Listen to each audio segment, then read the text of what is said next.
What's up, YouTube? This is James coming back at you with another informative video. I hope you guys are doing well out there on this nice Tuesday evening. I'm doing real good myself.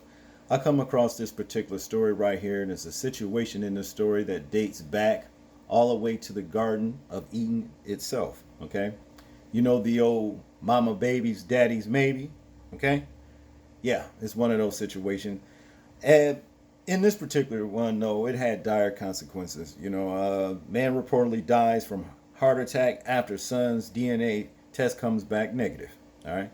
This is just how hard that this man took that situation. You know what I'm saying? And wow. Condolences to the survivors of this brother right here. And before we get into the story, I just want to give a brief uh, situation that I was in many, many years ago. Let's talk maybe about 35 years ago, where I was with a young lady who practically went out. I mean, she went to her wits' end trying to get me to get her pregnant, give her a baby. You know, I was the one with the smarter, stance on the situation and said, no, we too young for that kind of shit. You know what I'm saying? I don't have no place to put me, let alone having a place to put you and a child. Us all together. See, she wanted to do things the nigger way. I refuse that. But she had this attitude that, well, I'm going to get a child by you by any means necessary. So she went so far as to go out of her way. She went and got knocked up by another dude. Okay? And everything. I was highly suspicious from the jump because I know how I got down when I was dealing with her, right? So I knew it wasn't mine. And when the baby was born, you can see it one. You can just see all the characteristics wasn't mine. And I could see that, okay? So finally, we got down to the truth, I had to damn near basically choke her to death to make her tell me because the way I looked at it, look, my life was in jeopardy.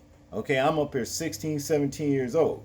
I ain't fucking finna get caught up taking care of another man's child that's not mine. Especially when the WIC office, the welfare office, sending fucking packs like this big brown orange looking envelope. Y'all know what I'm talking about.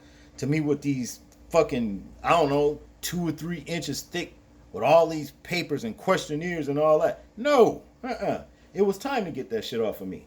See, that's the way I looked at it. But yeah, nevertheless, I got out of that situation, and basically, to this day, she's in tears about that. But it's not my problem.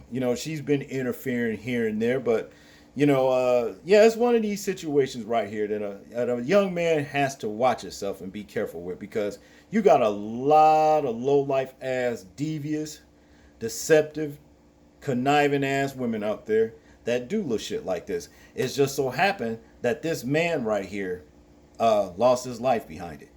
And it's messed up. It's really messed up. And I think laws should be made, well, first of all, it should be a mandatory DNA test, after the baby is born to make sure that, well, the child is his. So then we won't have situations like this.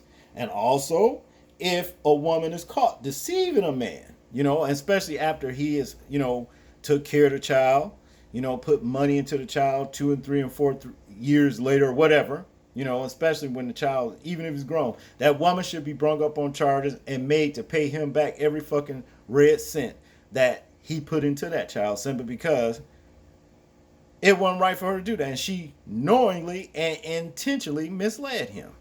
Okay? But we know the system is not going to do this because they like keeping, well, let's just say these fucking kind of stories, in circulation.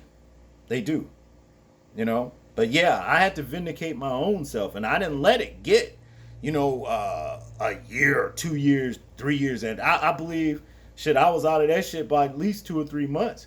You know what I'm saying? And the girl had actually forged my name on all the signatures, like the baby's birth certificates, all down there in that damn WIC office and all that kind of shit. Man, no. But be that as it is, I just wanted to share that story with you guys because, like I said, hey, this is no situation that any man should have to endure. Okay? Now let's get into the story right here. Man reportedly dies from heart attack after son's DNA test comes back negative. A Nigerian man allegedly collapsed and died after he found out the DNA test results of his son. Okay? His close friend, who was with the victim, shared the story on Facebook. According to him, his friend traveled abroad to seek a better quality of life for his wife and son. However, that would soon come crashing down after he came across a Snapchat video of his wife in bed with a younger man. There it is right there. Hoeing. You see what I'm talking about? See, shit like that. You know? Now these kind of women right here, I don't like and I don't have a lick of respect for. Okay? But let's continue. This story was shared on Facebook by his close friend, according to 3news.com. He went to Nigeria to get a DNA test to find out if he was the father of the child. But after reading the results, he kneeled over and stopped breathing. Okay? His friend stated in the video, as a man, if you don't patronize a prostitute, you will never know if your wife is one. Okay? A man who married a woman and they have one child. The man has traveled abroad to work. It is inside Snapchat that he saw one small boy enjoying himself with his wife. See that? And with technology, you know, and Snapchat, Facebook, you know, see, this kind of stuff is actually exposing these cheating ass, low life ass people. Because, I mean, let's not play, you know, we know men do the same thing. You know what I'm saying? Men, you know, get caught up with other women and shit like that, you know. It's messed up on both ends. Okay? But one thing's for sure. A man cannot be with one woman and then go out and cheat on that woman with another woman, and that other woman gets pregnant and he says it's the woman's baby that he cheated on. I mean, let's face it, okay? You know? So now, in conclusion here, he also shares he called her to question why she would do that because he has built a house and bought a car for her. He threatened to come for everything he bought. Well, he threatened to come for everything he bought her and asked her to pack out of the house. The woman said if he dares come to Nigeria, she will have the EFCC arrest him. The man got angry and came to Nigeria. He rushed to the hospital to do a DNA test because of the love he has for his son. The moment the young man discovered the son isn't his, he died of a cardiac arrest. Wow. So he actually loved what he thought was his son. He actually loved him. See? Now this is a story right here that should make any deceptive ass woman out there think, you need to change your ways. You need to change your ways. You know, because, hey, far as I'm concerned, this woman should be brung up on charges, you understand, for, how can I put it, accessory to murder or in the second degree or something. You understand? Because she knew the baby wasn't none of his, and this man, from what I can see, was a responsible brother. You know, he wanted to put her and the child and him up in a house. He bought her a car. You know, hey, some of these women, well, you got thousands of songs, hundreds of thousands of songs about these hoes ain't loyal. And this hoe right here in this story, she was not loyal, not one bit. You know, and that's just all there is to it. This is not out to the decent, self-respecting sisters.